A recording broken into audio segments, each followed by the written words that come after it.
So given my mom unexpectedly died on Friday, given that backdrop, I've had a good amount of time to reflect on a concept that's been spoken about by many but rarely defined, which is mental toughness. And before I dive in, I want to be clear. I'm not saying that grieving is bad, or that there's a correct or incorrect way to grieve, or that you need to tough it out, independent of whatever it is that you're going through. And so please do whatever you want. This is not my pulpit. But I wanted to share my thoughts on the topic as it directly applies to my current situation, and likely many of you here are dealing with hardships of your own. So, what is mental toughness? So I define it as the chance a bad thing changes how you act in a way that's against your goals. This means mental toughness is not do you have it or not, but instead how much do you have? So, for example, if you have lots of mental toughness, that would mean a low likelihood of a negative impact on your behavior. So strong mind, weak or zero impact. On the other hand, if you have low mental toughness, then it'd be a high likelihood of a negative impact on your behavior. So weak mind equals strong bad impact. And so now that we have that defined, we need to create an environment in which mental toughness can be exercised and ideally measured. So let me show you a little visual representation of how people act when bad things happen to them. Bad being against your preferences. And so you can follow along with these little numbers that I have here, but this is the basic drawing of the context of how this works. So number one, this is how you normally act. Then a bad thing happens. Sad face. This is how much you act out. The distance between these 2 points, when you act out and then you recover, is how long before you restabilize your behavior. How long does it take for you to get back to normal? Then, after that point, you have 2 alternatives. Or technically, I guess you have an infinite, but you can, in a good scenario, behave even better and even more aligned with your goals after that bad thing happens. You can have no change in behavior, so you were impervious to it, you got through, got back on track. Or you can permanently behave in a way that's stabilized, but worse. And so if we see that as the baseline model of behavior change, then we can begin to apply our framework of mental toughness to it. And so I'll begin with an obvious observation. I think that people mistakenly believe that mental toughness is only one thing. And looking at this model, I believe that there are 4 separate components that make up mental toughness. I also believe that they exist independently, and only when taken in aggregate can they give us a complete picture of someone's actual mental toughness. And so the 4 components are as follows. Number 1, tolerance. Number 2 is fortitude, and I'll define all of these. Number 3 is resilience. And number 4 is adaptability. This is what they look like, labeled in our fancy model. So we have our original little guy here. So here to here is tolerance.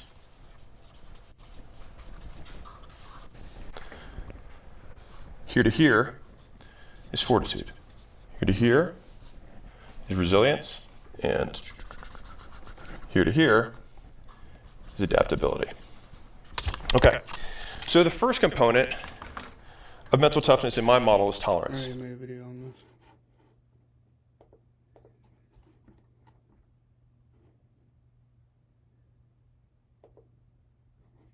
This is the real me, and This is an AI replacement. The background is real, the AI character is not. but we can flip it. Real person, AI background. We can go anywhere and do anything, all thanks to AI. You can do crazy visual effects like this that are guaranteed to get you more views, or you can build an AI clone to do all of your content creation for you, allowing you to spend more time doing what you love, or just napping in your pajamas. But where do you start?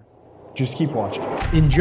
There's a single reason why most people stay broke and most businesses stay small. So I've been in business for 14 years. I own portfolio companies, Acquisition.com, that last year did over $250 million in aggregate revenue. And the number one excuse that I hear from entrepreneurs about why they haven't grown is that their market is saturated. It's too small. There's so many people. It's super competitive. It's red ocean. Everyone has these different terms. Like, I don't want to start this thing because there's so many people doing it. Here's what's insane. 99% of people who say this are completely wrong. And so unless you're selling to 140 people in a rural town in the middle of nowhere, your market is probably 100 or 1,000 times bigger than you think. And the average entrepreneur has tapped into less than 1% of the actual market. And so there is a massive gap between how you see your market, how you perceive your market, and how big it actually is. Once you figure that out, you'll realize you've been looking at your business through a keyhole, when there's actually a massive door in front of you that you can open up and see what it truly is. And so what I'm about to tell you will completely change how you see your business's potential, its total addressable market, and you'll see why it's actually actually good to go into saturated markets, why red oceans could actually be an amazing opportunity for you. And it starts with understanding why this limiting belief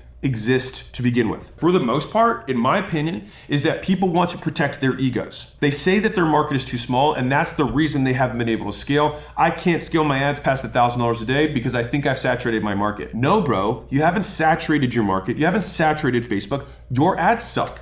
You don't know different levels of awareness. You only know how to advertise to an avatar that understands the solution and product that you're selling. As soon as you get above that, there's a much larger market above that that could actually buy your stuff, but because you don't know how to advertise, you're unable to reach it. And rather than say, I do not know how to advertise in a way that gets more leads, I do not know how to scale, instead you say, the market is too small. Real. Now, I want to be clear here. If you have a local business, it is possible, like my 140 person example, it is possible that you're in a market that literally, there's 140 people in your market and you're in the middle of the Sahara Desert. Yeah, it's probably not going to work. But most of the time, even in local markets, if you're in like an A market, or A market or B market, there's 1 million people in your city, there's 400,000 people in your city. If you need 200 to make business work, you are fine. There's other things that are holding you back. If you're in basically any other industry, which you can look up from like Google industry revenue, the likelihood that you have tapped your market, it's almost impossible. And the thing is that it is still one of the most commonly stated things and least commonly true. And so I'll tell you a quick story about this, and then I want to show you a really powerful visual. When I had Gym Launch, I wanted to start doing outbound. Rather, I didn't want to start doing outbound. I was convinced to do outbound because of the story I'm about to tell you. So I had a conversation with a guy who was a lead sales rep. We were recruiting him in. And I asked him how they currently get leads at his company. And he was actually in the gym business. I didn't find this out until I got into the interview. And he was selling gym software. I asked him how much they were doing a month. And they were doing 10 million a month. And I was like, holy cannoli, I've never even heard of this business. And I said, okay, well then how are you getting all your leads? He said, oh, we just do outbound. And I was like, that's insane. I didn't know outbound could generate that kind of demand. But here was this company that I'd never heard of that at the time was doing 5 times more revenue than I was doing, and it broke a belief for me.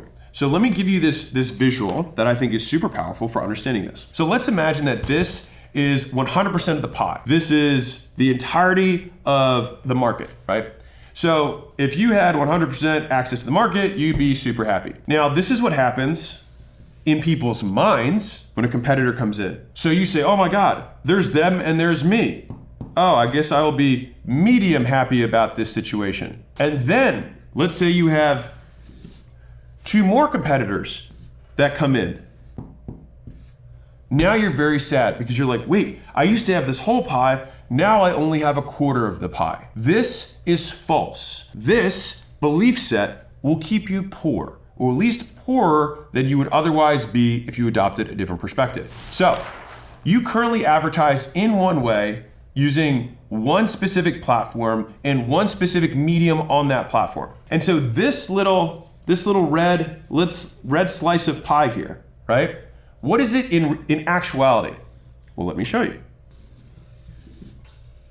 This is what that little slice of pie looks like when we actually consider the size of the market and the aggregate attention that exists. It's so small, you can barely even see that it's happening. And this could be just all the different platforms on which content, let's say content is how you get your customers. Maybe this is Instagram, this is Facebook, this is TikTok, this is YouTube, this is X. This is radio, this is TV, this is Taboola, this is Google search, this is direct mail, this is email, right? Like, you can keep going, this is school. All of these, and you're here, and you're saying, hey, I think I've cut my market into, like, I only have a quarter of the market that's available to me. But wait, there's more. We still have our ads circles, which you're currently doing nothing with. Just imagine all these circles fill up. Go as fast as I can. And then, wait, there's more. Now we have our outreach. And on here, we could do direct mail. We could do DMs. We could do DMs on Facebook. We could do DMs on LinkedIn. We could do DMs on TikTok. We could do phone calls. We could do every single way that you can contact another human being one-on-one is the different ways that you could do outreach. And so when we look at this whole thing, you had 2 competitors or 3 competitors, 1, 2, and 3 that came into your marketplace and you said, oh, Therefore, this is now super crowded. But the reality is that you're this tiny little sliver of this one way that you get customers on this one tiny platform. And I haven't even added in the next layer of this, which is on that one platform, are you maximizing every way to advertise on there? I make a couple Instagram posts. Okay, cool. Are you making stories? Are you making images? Are you making carousels? Are you doing all the different ways of doing that? Oh, I make YouTube shorts. Okay, great. Are you making YouTube blogs? Are you doing YouTube community posts? How many of them are you making? I told you that I wanted to shift this belief for a second because many of you are not being limited by your market, not even close to it. Even if you were, and I want to take the opposite perspective for this for a moment. Let's imagine that you're in the absolute biggest red ocean. Red ocean being it's super populated, there's blood in the water, right? Do you think the business advice niche is populated? Do you think there's a lot of red ocean in business advice? Yeah, probably, right? Should I have not gotten into this? The bloodier the water, it means the more fish are there. And so where there's the fiercest competition, which means where the sharks like to play, there like to be a lot of food there. And what he means by that is the bloodier the water, the more the fish, which means sharks only go where sharks are. So you must be a shark where only you can survive and you can coexist. there's also oftentimes the biggest rewards. Now, that being said, how do we merge this concept with the idea of you should niche down? Wait, Alex, I thought you wrote a book that said, hey, the riches are in the niches, right? So how do we merge these two ideas? Let me explain, because I get questions about this. In the beginning, you want to artificially constrain the pond that you're going after so that you can compete in a place where the sharks aren't swimming, okay? So you want to be the biggest guy in a puddle. That's what you want to do, biggest guy in a puddle. And then you say, you know what? I'm going to go from a puddle to a pond because I think I'm too big for this puddle. And so you grow and then you go to the pond. And then once you go from the pond, you say, you know what? I'm going to go to a lake.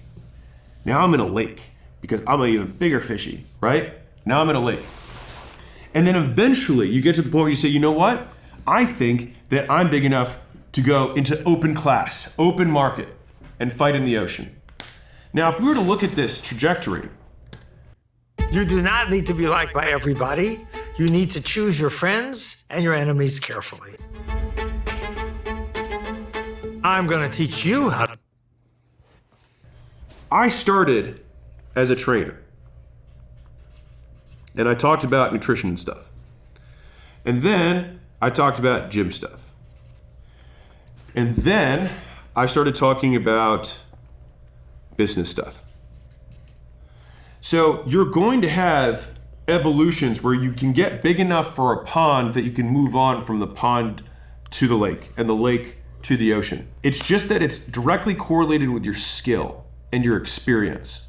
And so the reason that the riches are in the niches is that when you're there, number one, you're competing against fewer people. And so the upside is capped, typically. Now, it's usually capped at way higher than you think it is, but it is capped to a degree, and that's okay. But as a result, because we are niche down, we're able to charge niche prices, which give us more profit, more pricing power, because there's fewer people, there's fewer things to compare you against, right? And so there does come a time where you can go move the market, right? Move your market rather, to go after a different segment or a broader segment. So let me walk through what you can, how to think through this evolution for a business. So let's say that your current business is this little dot here, okay? There are 5 directions that we can move with this dot. We can go, so let's imagine this is we've got a triangle of a marketplace, okay? So this is where you inhabit. You can go up market, all right? So for example, in my gym lunch days, I could, instead of serving single location fragmented gym owners, I could go to franchisors, right? Multi-location owners and franchisors. So I have one-off gyms here. Now, the next direction, so this is direction number 1 I can do. Direction number 2 is I can go down market, which would be that I could go after trainers. There's way more trainers. They have way less buying power, but there's a lot of them. There's fewer franchisors than there are gyms, and there's fewer gyms than there are trainers. Pyramid, right? So that's the second thing we can do. The next thing we can do is we can go adjacent. So instead of gyms, I say, you know what? I think I can help chiros. That's what I think I'm going to do. I'm going to take my systems and I'm going to go into chiropractic. That'd be an adjacent market. I could also go broader, right? Which would mean that I would look at this way. Which means instead of gyms, maybe I talk about health and wellness in general. And so that means that I could go after chiros, med spas, anybody, weight loss clinics. All of these things are now broader. Or I can go narrower. So instead of gyms, I say I'm only going to work with spin studios. I'm only going to work with dancing studios. So this is our 5th, this is our 4th, this is our 3rd. So that gives you 5 directions that you can go in.